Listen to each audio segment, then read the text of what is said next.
Hi everyone, my name's Anthony Cummins and welcome to this video. Now I've made this video because one of my readers wrote to me and asked me a question which I thought was a great question, and I'm not just saying that, I mean it was like, oh that's an excellent question, let's do a video. So here I am doing a video. Now the question is, do samurai have fear, and if they do have fear, how do they deal with it? Which I think is something that nobody ever goes into, so 10 points to that man for asking an intelligent question. So correct. How do samurai deal with fear? How do ninja deal with fear? How can we understand the emotional feelings they went through? How can we understand the humanity behind the samurai and ninja masks? Okay, so let's start. Well, first of all, they're human, of course. They are simply humans. This has become a problem. The term samurai and shinobi tends to overshadow the term human. We are all human. Absolutely. It seems to some people that the samurai are not quite so human or devoid of human emotion. So of course, samurai and the ninja would experience fear just like everyone else. Everyone wants to retain their own life. Nobody wants to lose it, and nobody really, 99.99999% of people don't want to go through pain or excessive pain and death. So how did they deal with this? Now, you may or may not know, we're translating at the moment the scrolls of Natori Ryu, and they're coming out in November. Now, in there, it actually talks about this. It says that, of course, Natori Sensei says, of course, samurai experience fear just like everyone else, but the difference is that samurai can hold down that fear and they can mask it, if you will, or they can go through the fear barrier and get through to, you know, practicality and not allow the fear to affect them. And he says that above all, a samurai should do this better than a farmer, a merchant, or an artisan. A samurai's job is to be on the battlefield. A samurai's job is to face fear. That's the point. So he does say that. Now he says you do this by, there's a few different things he says, but one of the main ones is actually talking to monks about karma. So a samurai, Natori teaches that a samurai should go and speak to monks, go and speak to sages and wise men about karma, reincarnation, Buddhism, enlightenment, and get courage through understanding, you know, the concept of reincarnation and karma and doing the correct thing. And of course also through duty. Is your duty not to be scared? If you instill someone with duty, then they will be less scared because they feel they have something to prove or do, or they have something to achieve. If there is no goal for people or no direct thing they are heartfelt with, they will not really face fear so well. If you give someone a goal or you give them an ideal, they will face fear. However, I myself have had a think about this, and I've divided it into 4 sections. So I think number 1, I think samurai and shinobi would deal with fear through training. I think constant military training just hammers fear out of you. Of course, the fear is still there, but what it does is it creates a shield for you. You know, your training, your mental processing creates the shield to stop fear rising, or you can keep fear behind the shield. People who are untrained tend to, you know, express fear much easier unless they're psychopathic or, you know, a little bit strange and crazy. I've spoke to a few military personnel on this, and they say normally that you drop to your level of training. That means that in emergency situation, when you are absolutely, you know, on death's door, or, you know, it's possible your life will go, you will not rise to the occasion, you will drop to the level of your training. So if you're higher trained, you will, you know, not drop so far, and you'll be able to face the fear, you'll be able to concentrate and get on with it. Whereas if you're not well trained, the level of, yeah, I can handle this, to quick drop to, oh my God, we're gonna die, is like, that's very, very far place to drop. So the key here is lots of training. If you train, then you absolutely will have a better understanding of fear and be able to handle it better. Second is social indoctrination. and reputation. So if you're indoctrinated from a young age to say you must do this, you must do that, you have to do this, you have to die for this, you have to do this in battle, you must serve these, you have to do this. If that's all you hear all your life, you will naturally do it. You become the robot of society. This is where society has to be careful. Indoctrination exists in all society, and we can go right back to World War II. We can go to we can go to, let's just call it, the terrorists we have now. People will blow themselves up. Clearly they experience fear, but they're indoctrinated, or they're brought up in a social environment, or they have training which allows them to go through the fear. So you get Muslim terrorists, blowing things up and killing themselves in the process.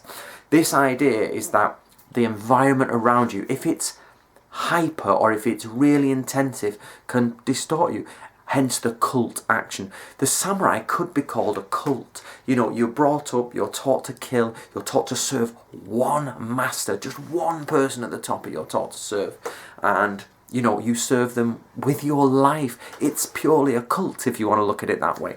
So it's, samurai. So number 2 is social indoctrination or reputation. For example, if you don't do it, you will become the laughing stock, and your children may not get employed, or the people for the rest of your generations may not get employed because you were such a coward at such a time.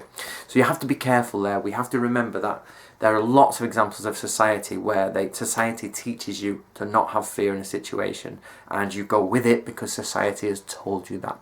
Now, number 3 is comradeship. Now, of course, comradeship means you've got your friends around you. When you're going to battle, you try to have more people than the enemy, or you try to be in a better situation.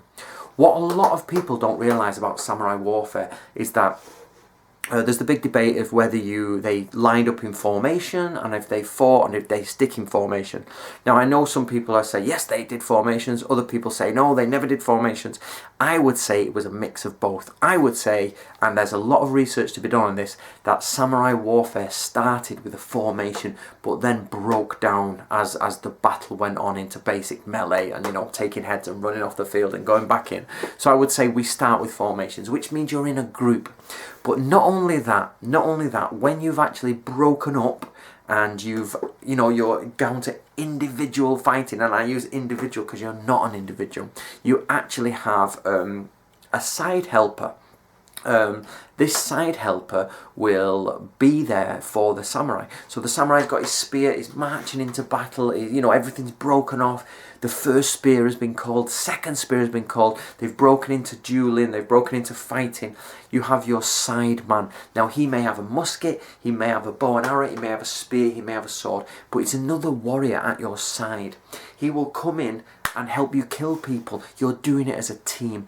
Lots of people don't realise that a lot of samurai combat is team. It's like wrestling tag team. It's like, let's go in, 2 of us, 3 of us. There's lots of images of 3 samurai holding one guy down and killing him. It's not about individual combat. You're not on your own as a samurai. You are helped by your friends. So imagine all your best mates, or the people who are close to you, socially below you but close to you, who are hard as nails, backing you up and murdering people. That's where they get rid of fear as well. Now, 4th is actually magic. Remember that samurai have a belief in the gods. They absolutely truly believe that God is on their side. Same as the Christians went in, same as Muslims go in, same as almost, anyone with pure religious faith goes in. They truly believe they have God on their side. Even down to African warriors who have, their magical talismans and things.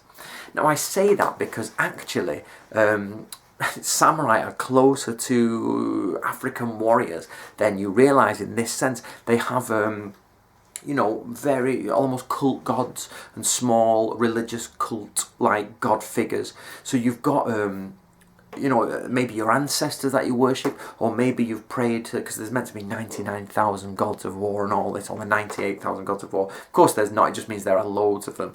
So you've got all these different gods to choose from, all your ancestors to choose from, and you're praying to them. Lots of them pray to Hachiman and the god of war, and Marishiten for invisibility and things like that. And the idea is that you will like for example, the hole in the helmet of a samurai. The myth is that even for the samurai, it was a myth. It was there that the gods of war would come in through here. There is a practical reason for having that hole as well. By the way, it's wrote in samurai documents, but the idea is that the gods come in and they help you. You will write talismans on your breastplate. You keep talismans in your pocket. You may even chew up talismans and swallow them. You will pray to the gods. You leave on a lucky day. You face a lucky direction. You avoid evil directions. You do rituals to get rid of spirits. You'll do everything humanly possible to get the gods on your side, to get rid of bad luck.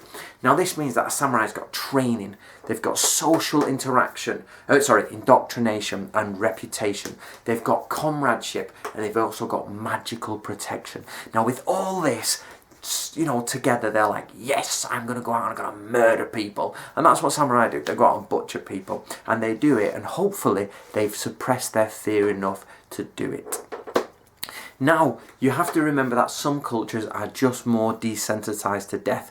At the moment, we live in a place where everybody has the right to live, everybody has the right to freedom, everybody has the right to education, everybody has the right to be free of pain, which is absolutely what we should do as a human race. But the difference is that people never used to be like that. You are much closer to death, and you could be executed for a lot less, and you could be physically punished. It was definitely a harsher place. So to actually die in battle was not as far away from possibly, some of the things in life as we would do it today. It's very rare that I am going to get shot. I live in England, where you're never going to get shot here unless you're in some gang war, and or you're in the crossfire of one, which is very, very, very rare. I don't see death so often, but others in other cultures do. Now, also the type of people. Now, I'm afraid I have to say this, and it usually, stabs some people in the heart, is not everybody can be a samurai, not everybody can be a shinobi. It's one misconception. It's more of a fantasy that people think, oh yeah, I'd make a great samurai, I'd make a great shinobi. Actually, there are very few people who truly make good samurais, and even more so, very few people who'd make good shinobis. Shinobi are the people who are going backpacking through Afghanistan, or they backpack on their own through Africa, or they go and report for the independent reporters, like the Japanese gentleman who died. He just randomly went off to a war zone. You've got the base jumpers, people who jump off tall buildings. They do skydiving, for fun, adrenaline rush people, people who put themselves in seriously dangerous situations just for fun. Those are your shinobi types. Those are the people who push it to the limit. So imagine, top level SEALs, top level SAS, top level, CIA, MI5 agents are going in really, really, really dangerous situation, undercover policemen, places you just wouldn't want to be. Those are the people who would be ninjas. Those. Not those like me who sit behind a desk and type away, go off to Japan once or twice a year and have a nice, research trip. That's not shinobi. Shinobi is really being in the dangerous part. Same for samurai. You have to be able to, most people say, I could be a samurai, I could be a shinobi, but I would say most of us could not. And myself included, I think it would be a horrible thing to do. So, but we have to remember that the samurai probably were, on the whole, more courageous than the average modern person. You do get samurai who will commit suicide. There's actually a tradition of committing suicide, even though some is forced. Of course, most samurai would witness executions. They would probably have killed someone. So, on the whole, even just through their upbringing and their general training, they would probably be able to control fear better than we could at the moment. And I'm talking that as an average across the world, or across, the civilized world, if you want. Some people in developing countries really have that type of lifestyle where, they face death quite often. So I hope that answers your question. Do samurai have fear? Yes, they do, but they use their training, their social upbringing, their comradeship and magic rituals and religion to overcome it. And of course, it was only a special breed of people who were, active in the warring periods who could do it. Of course, in the peace periods, the samurai becomes a social status as opposed to an actual physical job. You don't go out killing people so much anymore, more as a bureaucrat, so there's all that to consider. But on the whole, samurai had fear, but they could control it to a certain level, and everybody was an individual. Some people would be better than others. Okay, if you want to know more about the samurai, I'm bringing a book out this year called The Samurai and the Ninja. Here it is.